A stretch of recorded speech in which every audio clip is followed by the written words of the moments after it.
നമസ്കാരം, വരേടം യൂട്യൂബ് ചാനലിലേക്ക് സ്വാഗതം. ഞാനിവിടെ ഒരു പോർട്രേറ്റ് വരച്ചിരിക്കുകയാണ്. അത് വാട്ടർ കളറിലാണ് ചെയ്തിരിക്കുന്നത്. കാർട്ടൂണിസ്റ്റ് അബു എബ്രഹാമിൻ്റെ ചിത്രമാണ് വരച്ചത്. അബു എബ്രഹാമിനെക്കുറിച്ച് അടുത്ത ഒരു വീഡിയോയിൽ പറയാം. പക്ഷേ ഇപ്പോൾ വാട്ടർ കളർ ചെയ്യുന്നതിൻ്റെ ഒരു എളുപ്പ വഴി മാത്രമാണ് പറയുന്നത്. നമ്മൾ വാട്ടർ കളറിൽ ഒരു പോർട്രേറ്റ് വരയ്ക്കാൻ തീരുമാനിച്ചാൽ ചിത്രത്തെ സൂക്ഷിച്ച് നോക്കുമ്പോൾ നമുക്ക് 3 തരത്തിൽ അതിലെ മുഖത്തിൻ്റെ ലൈറ്റ് ഷെയ്ഡൊക്കെ 3 തരത്തിൽ കാണാം.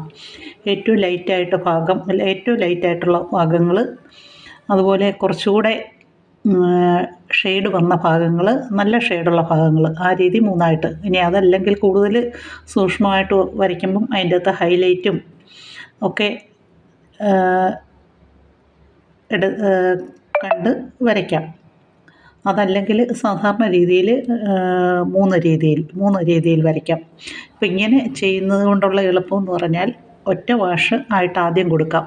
ഏറ്റവും ലൈറ്റ് കളറ് ഷെയ്ഡ് ഏതാണോ വരുന്നത് ആ കളറ് മിക്സ് ചെയ്ത്, ഏറ്റവും ലൈറ്റ് കളറ് സാധാരണ നമ്മുടെ യെല്ലോക്കറോ എല്ലയൊക്കെ ചേർന്ന ഒരു ഷെയ്ഡായിരിക്കും.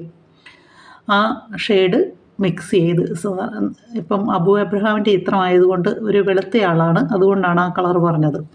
ആ കളർ കൊണ്ട് ഒറ്റക്കൂട്ട് ഏറ്റവും ലൈറ്റായിട്ട് ചെറുതായിട്ട് കളർ അടിച്ചിട്ടുണ്ടെന്ന് മാത്രം തോന്നുന്ന രീതിയിൽ ഒരു ചെറിയ കോട്ട് പെയിൻറ്റ് ചെയ്യുക.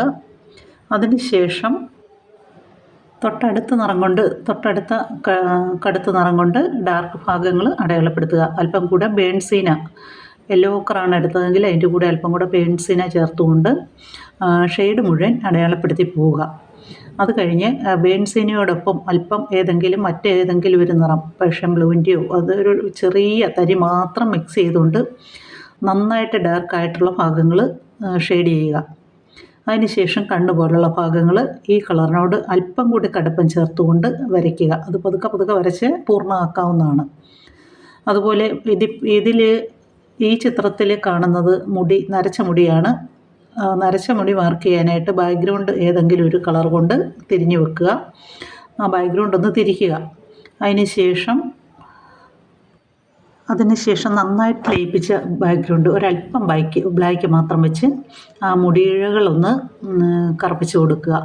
ആ മുടി എങ്ങനെയാണോ പറന്ന് കിടക്കുന്നത് ആ രീതിയിലൊന്ന് ചെറുതായിട്ടൊന്ന് മാർക്ക് ചെയ്ത് പോവുക. അങ്ങനെ ആണ് നരയുള്ള മുടി വരയ്ക്കാനായിട്ട് എളുപ്പം. ഇത്രയൊക്കെ ആണ് വാട്ടർ കളറിൽ പോർട്രേറ്റ് ചെയ്യുമ്പോൾ ശ്രദ്ധിക്കേണ്ട കാര്യങ്ങൾ. കാരണം ഏറ്റവും ലൈറ്റിൽ നിന്ന് ഡാർക്കിലേക്ക് തുടങ്ങുന്നതാണ് എളുപ്പം. അപ്പോൾ പല പ്രാവശ്യം വാഷ് ചെയ്ത് ചെയ്യുന്നത് കൊണ്ട് ഇത്തിരി കട്ടിയുള്ള പേപ്പർ എടുക്കണം. നല്ല പേപ്പർ എന്ന് പറയുമ്പോൾ ഒരു 150 GSM എങ്കിലുമുള്ള കട്ടിയുള്ള GSMലാണ് പേപ്പറിൻ്റെ ക്വാളിറ്റി പറയാറ്.